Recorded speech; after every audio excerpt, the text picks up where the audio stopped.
Woo!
We are the tribe from the north, we're brave and we're bold. Defeating our rivals never gets old. Making our way to the Big Sky Conference. Watch out, 'cause here comes the silver and gold. Whoa, whoa. This is Tubbs at the club for the Vandals of Idaho. I-D-A-H-O! Idaho! Go, go, go! You heard it there. IDAHO, Idaho, go, go, go. Welcome back, Mighty Vandals, to Tubbs at the Club, an affiliate of the Big Sky Podcast Network for the Idaho Vandals, the new home of the Little Brown Stein. I'm your host, Dallas Hammer. Joined today, he's producing, he's seducing, and he's co-hosting Martin Heemstra. Martin, how are you doing down in Moscow? I am doing really fucking well. I just pounded a beer during that intro. I am feeling very good. I am also happy to be the only one that predicted the game right, even if it's out of pure spite. But hey, who cares? Vandals won. The Little Brown Stein is coming back to Moscow, baby. I have never been happier to be wrong. We're just going to jump right into it. This is Around the Bar, brought to you by Hughes River Expedition. Idaho has reclaimed the Little Brown Stein. 30-23 victory on the road against the number 2/number 3 Montana Grizzlies. Idaho got the scoring started in the first quarter with a 47-yard field goal from Ricardo Chavez. Ended up trailing 13-5 with 1:48 left in the second. And from there, the offense caught fire. Giovanni McCoy and the guys went 75 yards in 80 seconds, capped it off with a 24-yard touchdown catch by Hayden Hatton. It was one of his 2 touchdowns on the day. Idaho cut it down to trailing just 13-12 at the half. After halftime, it was all Idaho all the way. Vandal defense forces multiple turnovers. Thank you, Paul Moala. Thank you, Tommy McCormick. Idaho ends up with a 30-16 lead off of a Roshan Johnson 1-yard punch in with 2:14 to play. It was all over at that point. Montana got the garbage time touchdown and a sad victory formation timeout out of the deal. Idaho ends up with the Little Brown Stein for the first time since 1999. Martin, on a scale of 1 to 10, how erect are we after getting the Little Brown Stein back? I'm gonna go 10, and you might want to check back with me in about 4 hours now, just to see how things are going. But I am doing really well, and it is feeling really good. Yeah, this is the moment. We have been saying it for a very long time that Idaho, this is a different team and a different season. Kicking Montana's fucking teeth in Washington Grizzlies Stadium to the point that that game was really not in question most of the fourth quarter. Anytime Montana started getting the ball moving, Lucas Johnson throws a pick. Idaho came to play, punched them out in all three phases of the game. Special teams, yeah, Montana had their moments, but Idaho did block a PAT. Idaho had some struggles with special teams, but hung with them enough. Realistically, this game was never even that close. It did not feel as close as the final score feels. Obviously, our comment section is absolutely going off right now. Idaho at this point, 4 wins. Realistically, 3 more wins, and this team clinches a playoff spot. 2 more wins and a win over number 3 Montana might be good enough to get Idaho in anyways. So at this point, looking forward after this, guys, this is not the high point of this season. It's going to be one of the highlights of the year. Definitely feels like Idaho has come to play. Idaho is trying for that tournament, trying to kick some fucking teeth in all across this country. Martin, we're going to start it off. What went well today? For me, it was just the passing. I know like I'm kind of stats watching right now, but just like the passing game being able to step up when they needed to, just because of the rushing attack was not able to get going. For me, is the big one. Like not have to rely on the rushing game, and it was more just to have Gio make the throws when he needed to make sure that Idaho won the game was just, I think, the big key for me. Yeah, for me, it was honestly, it was defensively how well Idaho played, especially coming off of a game where they let Dylan McCaffrey look like a decent Big Sky quarterback. Northern Colorado put up 35 points 2 weeks ago. Not a good look if you were going into Montana 2 weeks later, historically one of the better teams in the entire FCS. Idaho holds Montana to 220 total yards. The Grizz rushing attack only ended up with 34 yards. This after, again, it was against Idaho State, but they had just gotten Marcus Knight really getting his flow back after some devastating injuries over the last few years. He ended up with just 4 carries for 13 yards. Malik Flowers is actually was their leading rusher. He's a receiver / punt returner / kick returner. He had 1 carry for 25 yards, and that was really the only thing that Montana got going on the ground, which was incredible to see. Defense complete 180 from where it was last year. But honestly, I think the biggest thing is Coach Eck proved today, not that it was ever in question, that guy knows way more about being a head coach than Paul Petrino ever did in 9 years.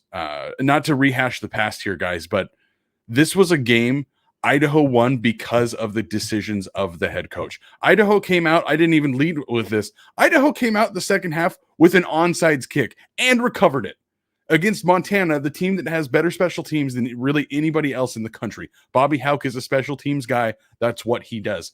Rob Orich came to play. The defense locked everybody down, and Coach Eck made the right calls when it mattered. That onside kick to start that second half is why it felt like that game just didn't really feel in question in that entire second half. Idaho controlled it from start to finish. Martin, on the other foot, is there anything that we can say didn't go well today? I think I'm just gonna hit the nail on the head of the obvious thing, the rushing it, like just the running attack, just not being where it was like the big thing for me. I was an offensive lineman in high school. Just to not have them be able to get the play, get those running plays going was a little disappointing. The game wouldn't have been as close. Granted, it was the late touchdown score, but still, like it wouldn't have been closer if Idaho could run the ball, it would have been worse for Montana. Yeah, Idaho absolutely dominates the time of possession. 42 minutes and 8 seconds for the Idaho offense today. That with 44 carries and 52 yards.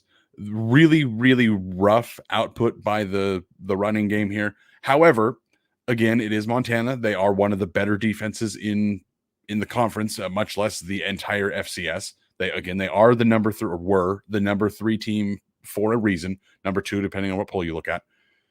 That was a little bit nerve-wracking to see Idaho continue to struggle running the ball. For anybody doing the quick math, that's 1.2 yards a carry on average. I know you have the little bit of sack numbers to take out of that, but not a great look for the offensive line in that either. McCoy did feel some pressure at times. He did throw an interception today, and while the decision looks really bad on a replay, if you look at it, I believe it was Elisha Cummings, not to call anybody out by name, but completely missed a block, and the defender just went completely uninhibited right at McCoy. So he was just trying to get it out of there. Unfortunately, through a pretty ugly pick. But outside of that, and outside of the running game, and just the offensive line is obviously still a couple guys away from having the full depth needed to consistently hang and consistently bully a team like Montana. Again, we're talking about an Idaho team that just realistically beat Montana by 2 scores, and the game was over with 2 minutes to go. I know Montana got that touchdown, but that game was over. There was no way that Montana was going to score. The Big Sky Podcast Network chat, the different people that cover the different Montana programs, everybody was in there messaging to the Idaho guys, hey, congrats, this game's over, Grizz can't do it. The different Grizz fans I follow on Twitter all saying the same thing. If there's any Grizz fans listening to this right now, I highly doubt that there's anybody that hates themselves that much. But if there's any Grizz fans listening to this, they'd probably tell you the same thing. When that game was 30-14, it was over. The 7 points tacked on at the end really didn't mean anything. But again, this is nitpicking in the fact that the running game didn't look great. McCoy was under pressure a little bit.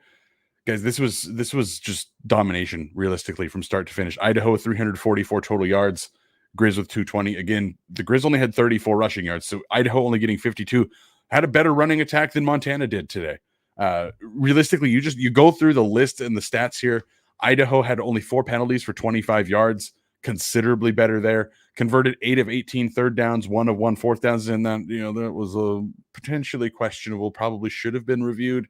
Didn't look like maybe he got that on TV, but I'm not going to complain about it. Just overall, just a really good game from Idaho. Honestly, one of the most complete games they've played, even with the running attack not quite being what we've seen against everybody else. Martin, I think I know the answer to this. Who's your player of the game for the Vandals on offense? I'm going to go Hayden Hatton, just with the game he put up with 9 catches, nearly 150 yards and 2 touchdowns. Just playmakers making plays and playing in the big, making the plays when in the big game. This is what you kind of need in the P word, but like it is very much the players stepped up when they needed to. Couldn't agree more. For anybody that's that didn't see the game and see the incredible impact Hayden Hatton did have on the game, this was absolutely the game where he came back to tell everybody, hey, I was an all Big Sky Conference receiver. I am still that good. You have to respect me. You have to remember me. 9 catches, 149 yards, 2 touchdowns for Hatton on 12 targets. So 75% of his targets he caught for almost 150 yards and 2 touchdowns. So really, really, really, really good game from Hayden Hatton. Honorable mention probably on the offense, just Giovanni McCoy. I know that he had the one awful pick in, again, something I wouldn't necessarily say is his fault. Obviously, it's a bad decision, and it's something you should just take the sack there, just deal with it. But at the same point, how many times a game are you going to have a linebacker just come running at you without anybody there to block him? It happens. So Vonnie looked great. 21-27, 286 yards, 2 touchdowns, and the 1 pick. Again, it's a 78% completion rating. The guy is efficient. The guy is nails. The crowd didn't seem to affect him at all. I thought CJ Jordan, he only got in for 1 play, but looked like he had command of the offense too. I feel so much better about this Idaho team than I have in so long. Just looking at any of these guys, I mean, I know Woods didn't have a great game. Cummings didn't have a great game. Roshan had 4 carries for 1 yard. He did have the touchdown, but the guys who didn't put out incredible numbers today are guys that put up incredible numbers at other times. So Idaho went into this without a huge game from Jermaine Jackson. 7 receptions for 95 yards is great, but not an explosively large number like he happens to put up. Connor Whitney, 3 for 28. Michael Graves, 2 for 14. Guys weren't typically filling the box sheet like they have in the past. Hatton and then to an extent McCoy, but it doesn't really matter when you go in there and you punch the Grizzlies right in the face in Missoula. Doesn't really matter if you fill the stat box because you beat them door to door, end to end. This was domination by Idaho. Martin, player of the game on the defensive side.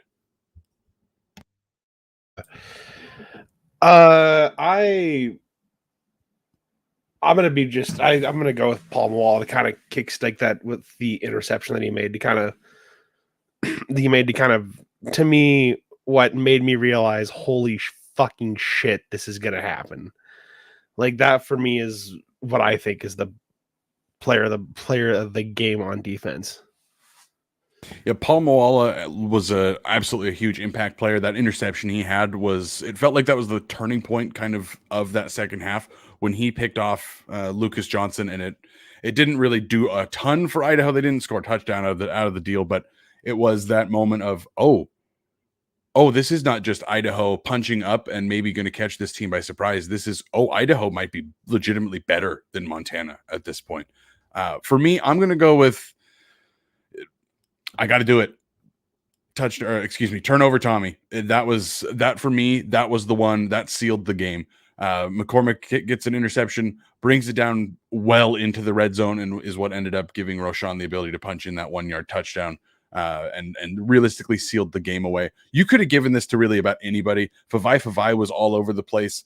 The numbers don't particularly stand out if you go look at the box score. But that's because Idaho just didn't let Montana have the ball very much. When you have 42 minutes of possession and the other team only has 18, they only got off 46 plays or 46 registered tackles for the Idaho defense, which is absurd when you talk about Montana registering 89 tackles against the Vandals, because again, Idaho 28 throws and some almost 50 rushes.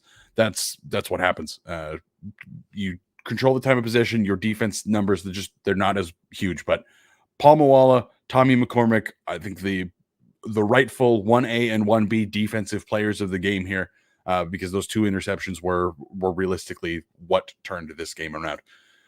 Martin, we are now on one hell of a winning streak. 4 straight wins for the Vandals. I don't even want to think about the last time that happened because I don't know the last time that happened, and our stats department doesn't get paid enough to go find that out. I think it might have been the bowl season, but I don't want to be quoted on that.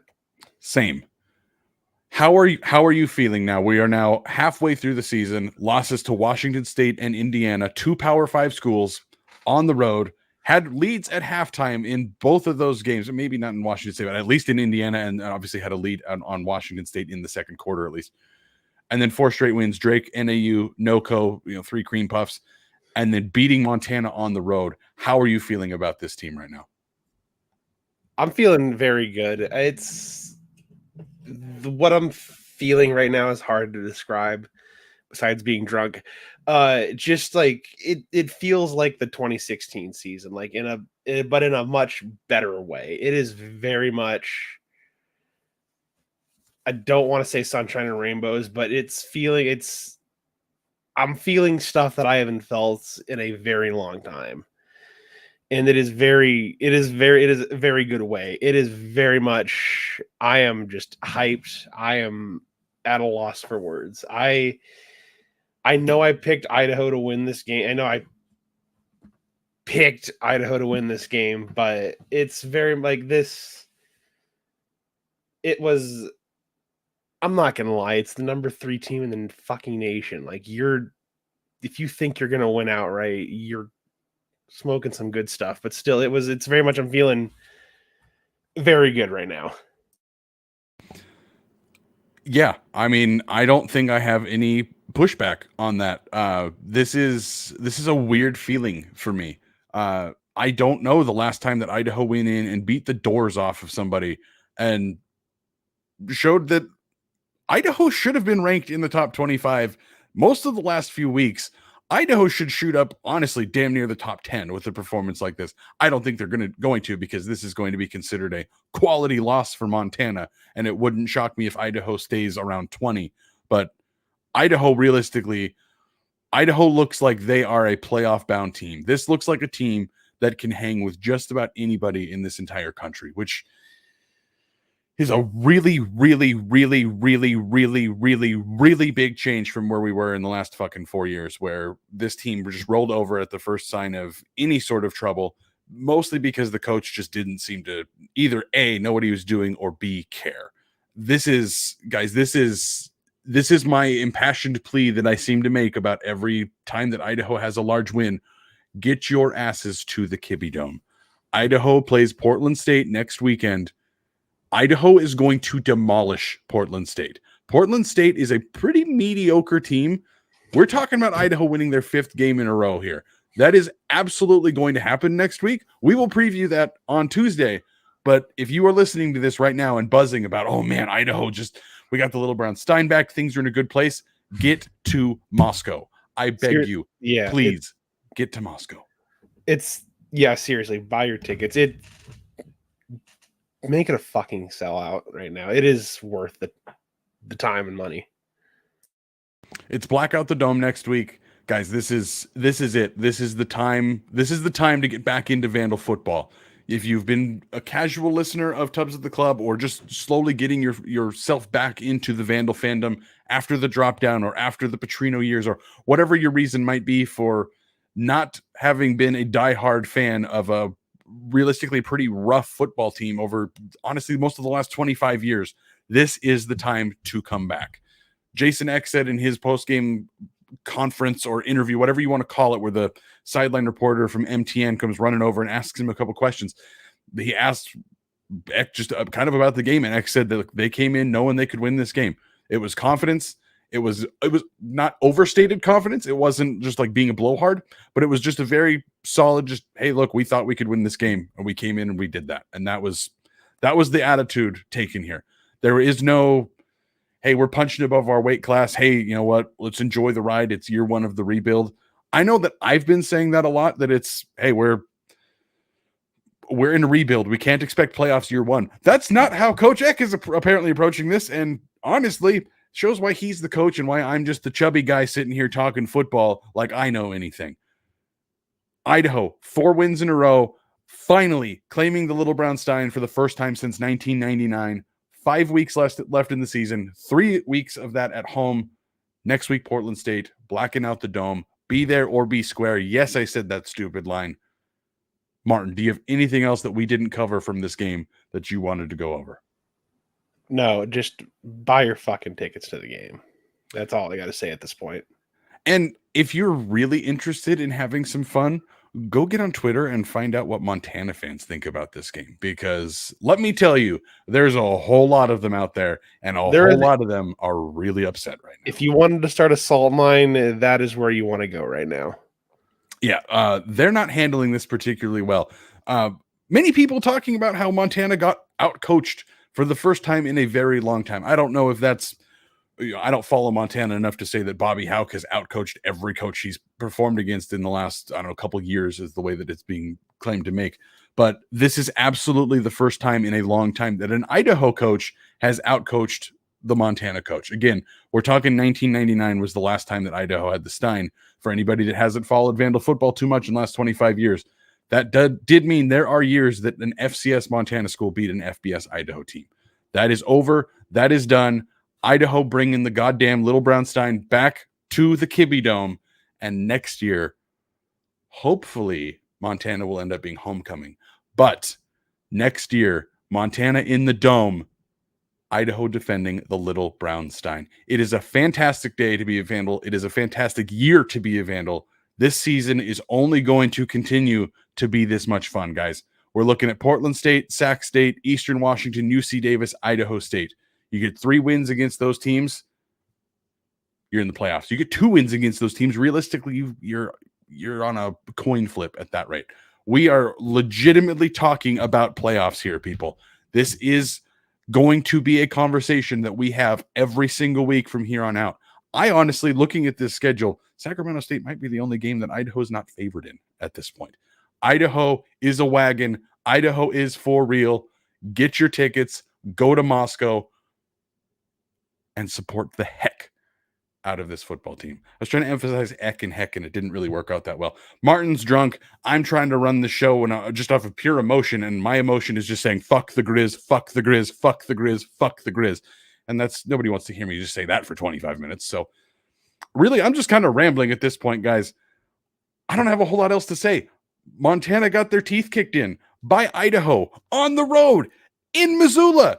If you are listening to this right now as you're driving back home, thank you for listening. If you are interested in being part of our little Only Tubs chat, where that's where Martin and I were hanging out most of the game, most of the people in the YouTube comments, all hanging out in our little Patreon. Again, it's patreon.com/Tubs at the Club. We have a little Discord, the Only Tubs Discord. Jump in, have a blast with us, talk shit about Montana. That's all we're going to be doing for the next, I don't know, realistically 12 months at this point. Martin, any final words? Realistically, one more time, I just want to shout out, like just the guts Idaho, the trust Idaho, Jason Eck has in starting. I think playing Aiden Knappik. They get tackled during this game, just to have a true freshman, I believe, walk on. Not 100% sure on that. Just to play a true freshman at offensive line in Missoula of all places and still pull out the victory the way they did is something that I am very impressed about. It was something that, like, I'm not gonna lie, I didn't really catch on till the end, but just to be able to have the trust in someone like that, this game shows just how much this team has improved over last year. Even in the coaching changes, something that I am in shock and awe of. I mean, that's the thing. Like, I don't think any of us thought Giovanni McCoy looked like the guy last year. I think all of the quarterbacks looked pretty rough at times. I know CJ had one really nice run, and then he got hurt because of the way Petrino called things. And then when CJ was gone, Beaudry looked fine. McCoy looked okay. And the team the wheels fell off. This year, looking at this box score, guys, Anthony Woods, new face. Yeah, that's pretty much it. It's pretty much the same guys. There's a couple new faces on the offensive line. Jason Hallback obviously wasn't around before, but much of the guys that are playing are the guys that have been in this program for a while. And we just went from getting blown out by teams like Eastern, not competing against teams like Montana, to now Idaho legitimately has a shot, not only at playoffs, but Idaho could win the Big Sky at this point. I'm not going to get too far ahead of myself, but when you go on the road and beat your rival in their place, and the number 3 team in the country, I should add, the number 3 team in the country, and they have all of the momentum in the world behind them because they have owned you for almost 3 decades. This is the kind of thing we can talk about happening, guys. This is, I think if anybody listening to this right now was ever asked, hey, if Idaho beats Montana next year, how great do you feel about the Jason Eck era? Even if that's the only win, if Montana's the only win, how do you feel? I think most people would have said, hey, that's a great start. And here we are. That is certainly not the only win. It's certainly not the only win that's going to be, it's certainly not going to be the final win. Certainly not going to be the only big win that we're freaking out about. This is the time. This is the team. Martin, go Vandals. Go Vandals. I